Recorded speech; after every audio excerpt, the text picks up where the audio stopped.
Quand les hommes parlent des hommes, ils baissent la voix en parlant de l'Algérie. Nelson Mandela, leader sud-africain. En prison, je pensais souvent à l'Algérie, à ce peuple qui a résisté à l'un des empires les plus brutaux. Leur combat m'a appris que la liberté se mérite avec patience et foi. L'Algérie a été mon premier souffle de révolution. L'Algérie est la voix des opprimés, même quand elle se tait. Frantz Fanon, intellectuel et révolutionnaire.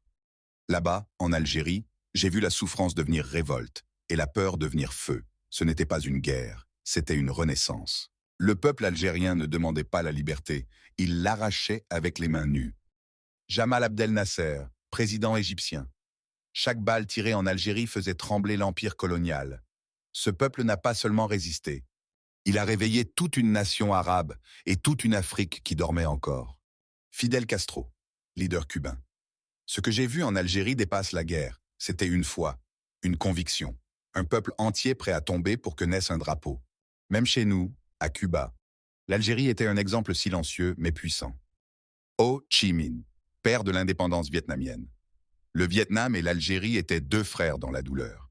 Mais l'Algérie, elle portait une rage sacrée, une clarté dans le regard de 6 enfants, comme si la liberté était déjà dans leurs veines, avant même la victoire. Che Guevara, révolutionnaire international. Quand j'ai foulé la terre d'Algérie, j'ai compris que je n'étais pas seul. Là, la révolution était partout, dans les rues, dans les regards, dans le silence des mers. Si je n'étais pas cubain, j'aurais voulu être algérien. Kwame Nkrumah, président du Ghana. L'Algérie a été notre flambeau. Elle nous a prouvé que l'Afrique n'a pas besoin d'attendre, ni de supplier. Elle a montré qu'un peuple blessé peut se lever, rugir et devenir libre sans rien demander à personne. Thomas Sankara, héros de l'Afrique insurgée. À chaque discours que je donnais à mon peuple, je pensais à l'Algérie. Cette terre où les montagnes gardaient les secrets des martyrs.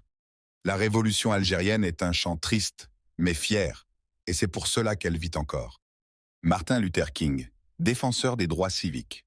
Dans chaque marche que je menais, je pensais aux montagnes algériennes, à ces hommes et femmes qui affrontaient la mort chaque jour pour une idée, la dignité.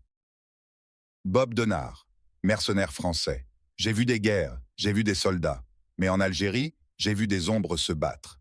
Des hommes qui préféraient mourir que se rendre. Ils ne cherchaient pas la victoire, ils cherchaient la justice,